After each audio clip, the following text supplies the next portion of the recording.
Fil-jum tal-erba, il-President ta' Malta George Vella flimkien ma' martu ingħaqdu ma' residenti tal-Komunità Santa Marija li l-Aġenzija setqa għandha fħal Farruġ.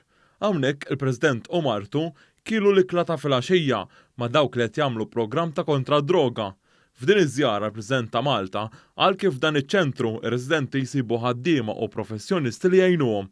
Iżda fakkar kif l-aħħar mill-aħħar jiddependi għal kollox minnhom infushom biex jirnexxu.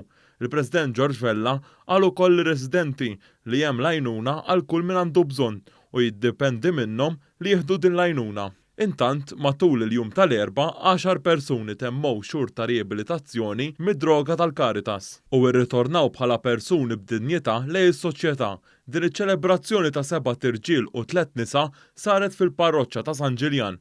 Waqt din iċ-ċeremonja, id-direttur tal-Caritas Anthony Gatt qal li s-sena l-oħra ħabtu l-bib ta' Caritas għall-għajnuna madwar 720 persuna dipendenti fuq sustanzi u madwar 457 qarib.